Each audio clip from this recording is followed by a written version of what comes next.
An article over the weekend in the Washington Post revealed that the Pentagon is creating an intelligence agency of its own that could rival the CIA in both size and scope. The Defense Intelligence Agency is aiming to have as many as 1,600 collectors, they're called, in positions around the world. And according to the agency's director, Lieutenant General Michael Flynn, this is a major adjustment for national security. Well, it also raises some major questions about the size of our intelligence force in this country, considering there are 16 agencies that deal with intelligence matters. To talk more about this, I am joined by Tony Schaefer, Director for External Communications at the Center for Advanced Defense Studies. Hey there, Tony. What do you make of this? I mean, why not just use one of the agencies already in place? Well, the honest answer is, and if anybody reads my book, we talk about this. Defense Intelligence Agency has had a capability since 1995, essentially. One could go back and ironically find an interview done by Ms. Starr when she was with CNN with General Clapper, who was then director of DIA back in 1995. It talked about the very same set of issues, believe it or not. And the whole thing is that this is more of an expansion of existing capabilities than something new. Defense Intelligence Agency in the 1995 reorganization absorbed something called GDIP HUMINT.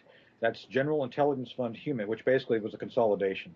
So while this is not new, the idea of going to 1,600 collectors is significant and does indicate that there is a serious effort to expand. Let me comment on that.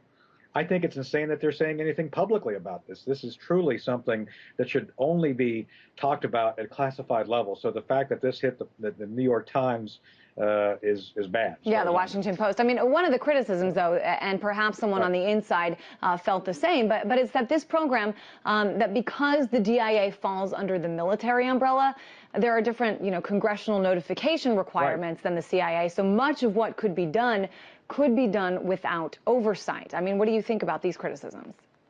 That's valid. And let me be very clear. As most of your audience knows, I testified to something called Able Danger, which was a pre-9/11 effort to go after al-Qaeda. Most of your audience may understand I testified in front of the House Armed Services Committee, not the intelligence committees, because the operation was focused on military operations, which is Title 10.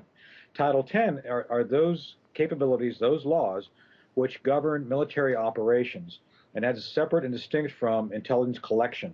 Intelligence collection has to do with something called Title 50, which is essentially those body of laws which allow for CIA to conduct its covert operations as well as intelligence collection operations.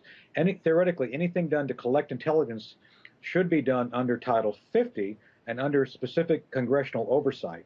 With that said, there is still oversight of Title 10, but it's done by different committees. One of the things we're finding, for example, about Benghazi is that there's a lot of different issues, but no one committee you can go to because you have the foreign affairs, you have the intelligence, you have armed services.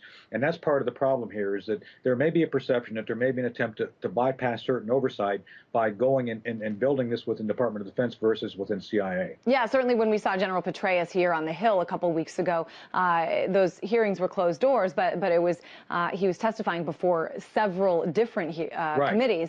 So it does seem like, there are some different channels here. Let me ask you about another criticism, though, by a whole lot of people on Capitol Hill. That is that this new arrangement, and like you said, the DIA is not new, but it is a vast expansion. But that this new arrangement is, too generous to the CIA. I mean, the CIA, according to this article at least, will get to sort of approve or deny these missions, and will get to use DIA members as support. Huge point of friction. I fought this myself inside. Yes, this has been something that goes back well before 95.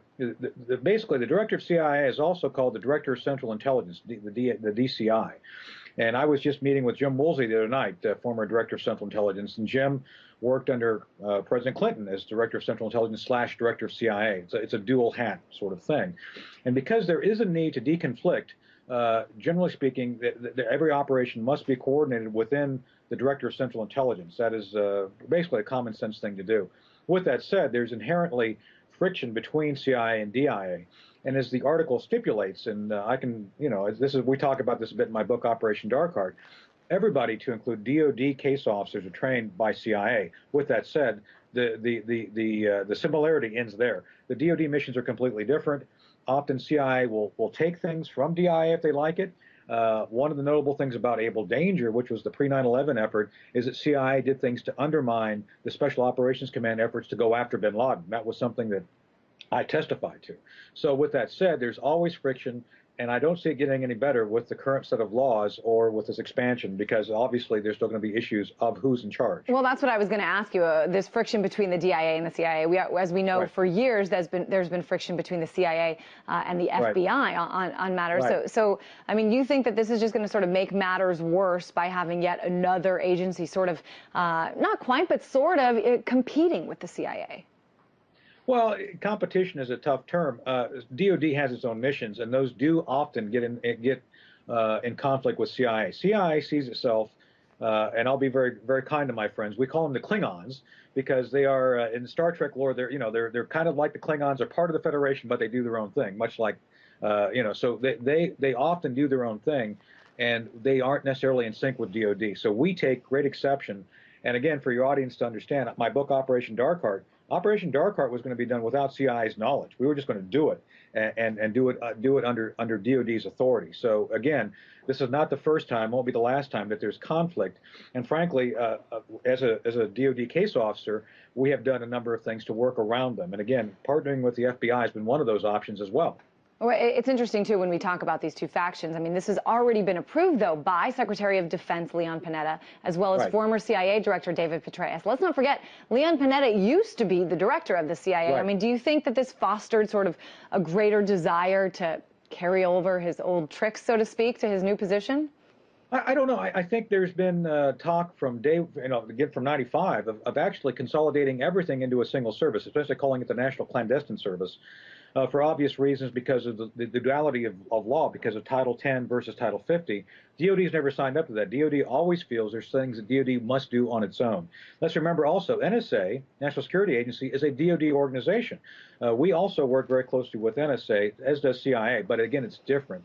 And often there's been conflict, as I mentioned before, where we DoD have worked with the other folks relating to CIA, FBI folks relating to the issues that are essentially Title 10 like.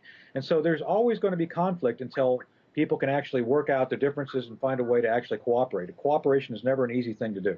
Yeah, I think you make some good points, though. Certainly surprising that this has been made public. I think a lot of those criticisms that it's yet another organization of intelligence officers out there, kind of valid. But since it is out there, we figured we'd talk about it. Tony Shaffer, Director for External Communications at the Center for Advanced Defense Studies. Thanks so much.